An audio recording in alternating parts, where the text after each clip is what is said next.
Tumagilid ang isang multipurpose vehicle matapos tumama sa isang poste sa Rodriguez, Rizal. Sugatan ang isa niyang pasahero at isa pang babaeng naglalakad. Ang dahilan ng aksidente sa balitang hatid ni EJ Gomez.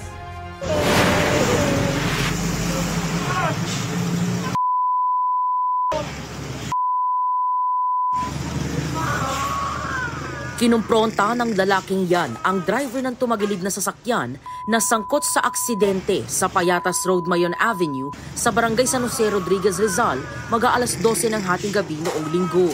Live-in partner ng lalaki ang babaeng nadamay sa aksidente. Ayon sa pulisya, galing sa Quezon City ang multipurpose vehicle na patungo ng Rodriguez, Rizal. Pagdating po doon sa Barangay San Jose, sigsag po yun. Bumangga po siya sa steel na poste, then sa pader. Na out of control na po siya hanggang sa nag-turn turtle. Nagkataon naman po na sa unahan niya po may motor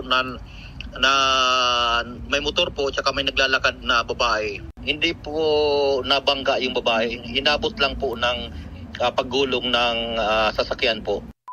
Base sa inisyal na investigasyon, magkaangkas ang mag-live-in partner bago maganap ang aksidente.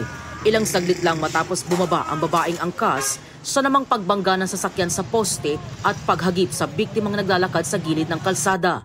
Nagtamo ng injury sa paa ang babaeng biktima na kasalukuyang nagpapagaling sa ospital. Isa naman sa 4 na pasahero ng tumagilid na sasakyan ang nagtamo ng minor injury sa ulo.